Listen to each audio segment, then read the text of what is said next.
네, 글로벌 브리핑입니다. 중국 전인대에서 홍콩 국가보안법이 통과된 지 오늘로 꼭 한 달이 됐습니다. 그동안 반중 시위는 줄어들었고 홍콩 내의 민주파 단체들은 해산했으며 이민이나 유학을 떠나는 홍콩인도 늘고 있다고 하는데요.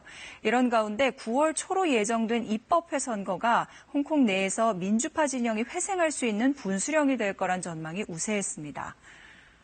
그런데 바로 오늘 민주파 인사 12명의 출마 자격이 아예 박탈당했다는 소식이 전해졌는데요. 이 가운데는 지난 2014년 17살 학생 신분으로 대규모 민주화 시위인 우산혁명을 이끌었던 조슈아웡도 포함되어 있습니다.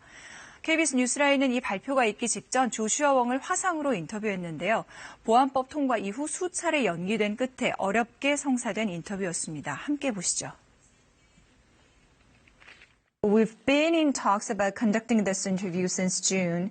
Can you tell us what has occurred in the meantime?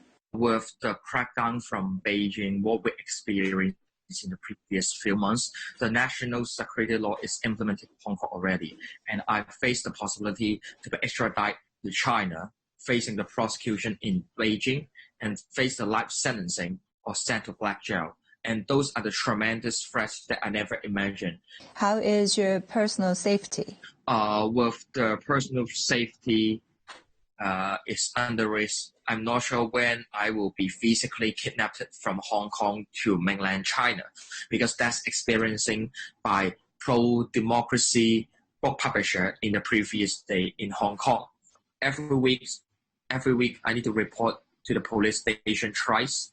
I need to have meeting with my lawyer because to prepare for the prosecution and trial schedule 7 days after.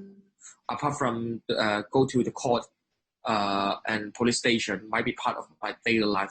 Being stalked and traced by motorcycle or unknown private car at the same time are also the things I never imagined before the national security law is passed.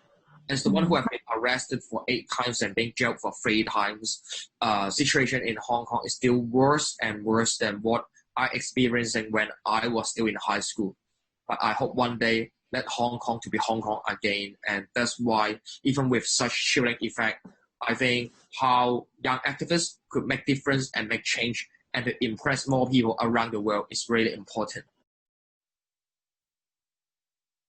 Regarding the election, is there any chance that the Legislative Council election will be delayed beyond September? Beijing just have to plan to cancel the whole election and just appoint a lawmaker without people's mandate.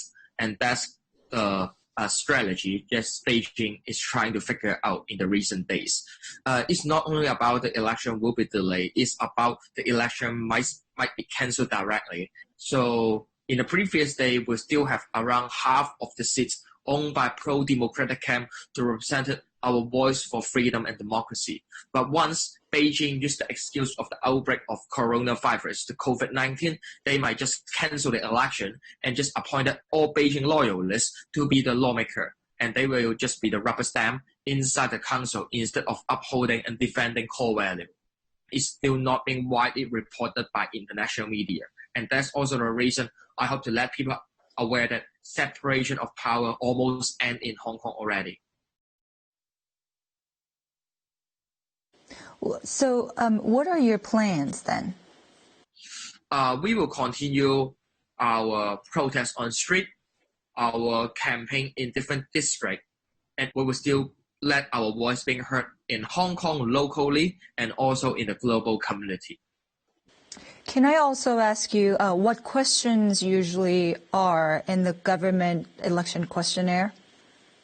In the government election questionnaire, it asks a lot of questions of whether we uphold the Hong Kong's constitution, whether we recognize the importance of recognizing the legitimacy of Beijing authorities. Of course, right now, Hong Kong is under the rule of hardline rule of Beijing. And Hong Kong right now, of course, it's not a country. It's Hong Kong SAR, Hong Kong Special Administrative Region. I think instead of blaming on activists or politicians in Hong Kong who fight for freedom, violate on the Constitution of Hong Kong, now it's Beijing who broke the promise in the Sino-British Joint Declaration.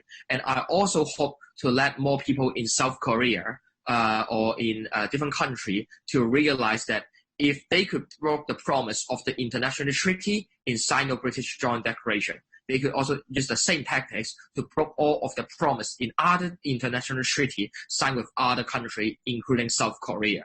And with how they eroding the uniqueness of Hong Kong by exporting the authoritarian propaganda. Today, Hong Kong, the next is Taiwan, later on is the rest of the Asia. So it's not only about the matter of Hong Kong, it's also the matter of Asia and the world. We are urging the world to enhance high degree autonomy of Hong Kong that promised in the Sino-British Joint Declaration. And also it's important for the world to reassess different countries' foreign policy to China and Hong Kong. Why is the support of the international community important? Last year, when Beijing planned to introduce the controversial extradition bill, apart from 2 million out of 7 million Hong Kongers took to the street, we also have more than 30 countries around the world who issued a joint statement, also representative from the United Nations, to oppose this bill to be passed in Hong Kong. And be target-oriented, this bill is finally being withdrawn by Beijing government. So it's important to let our voice be heard around the world.